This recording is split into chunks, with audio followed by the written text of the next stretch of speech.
মহার্ঘ ভাতা ইস্যুটা অর্থ মন্ত্রণালয়ের, যেহেতু আমি ওয়ান অফ দি মেম্বার, আপনারা আমার সাথে ফ্রেন্ডলি আচরণ করেন, এগুলো জানতে চান, সেই হিসেবে আমরা বলেছিলাম যে এটার কাজ শুরু হয়েছে, মিটিং আমরা হয়েছে, 2টা মিটিং হয়েছে।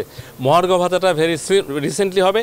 এবারে একটা যেটা ব্যতিক্রম হবে, আগে মহার্ঘ ভাতা পেনশনাররা পেত না, এবার পেনশনাররাও মহার্ঘ ভাতা পাবে এবং একটা রিজনেবল পাবে, এবং পরের বছর যখন তার ইনক্রিমেন্টের সময় আসবে এই মহার্ঘ ভাতাটা তার বেসিকের সাথে যোগ হবে ইনশাআল্লাহ। আমি একটা কথার উত্তর দিতে পারবো, উনি জিজ্ঞেস করছেন এই বাজেট মানে হলো 30শে জুন, আমি বলবো অবশ্যই এর মধ্যে হবে। আর 2 নম্বর হলো পার্সেন্টেজ, এটা আমি অনুরোধ করবো পাশের বিল্ডিং অর্থ মন্ত্রণালয় জানেন, অর্থ উপদেষ্টা অথবা অর্থ উপদেষ্টাকে আপনাদের প্রায় প্রশ্ন করেন দেখি আমি, অথবা অর্থ সচিবকে বলেন, he is a very fine gentleman, হাসতে হাসতে উত্তর দেবে। Thank you very much.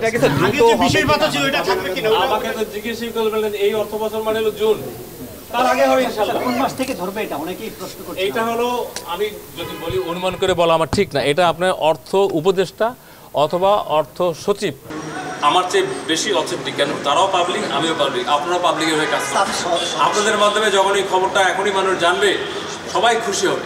পুলিশের বিষয়টা আমি অনুরোধ করব, পুলিশের স্বরাষ্ট্র মন্ত্রণালয়ের সচিবের সাথে জিজ্ঞাসা করতে পারেন, ওখানে একজন মাননীয় উপদেষ্টা আছে, আবার নতুন আরেকজনকে বোধহয় সহকারী পদে দেওয়া হয়েছে, উনিও পুলিশেই ছিলেন, আমাদেরই সমসাময়িক, উনিও বাইরে ছিলেন এত বছর। ওনাদেরকে জিজ্ঞেস করে, পাশের বিল্ডিংই পুলিশ। আর জনপ্রশাসনে যাতে অস্থিরতা না হয়, জনপ্রশাসন মানে শুধু মিনিস্ট্রি না, field, DC office, UN office, AC land office, divisional commissioner office, উনি একটা ভালো কথা বলেছেন, সব সেক্টর কোনো না কোনোভাবে জনপ্রশাসনের সাথে জড়িত। আর একটা মিনিস্ট্রি জড়িত, সেটা হলো ফাইন্যান্স। এই 2টা মিনিস্ট্রি সবার সাথে জড়িত। আপনারা যে আলোকে জিজ্ঞেস করছেন, যে পালসে জিজ্ঞেস করছেন যে কত তাড়াতাড়ি হবে, তার ডবল পালসে আমি উত্তর দিতে চাই, যে আশা করছেন টাইম তার আগে হয়ে যাবে। Thank you very much.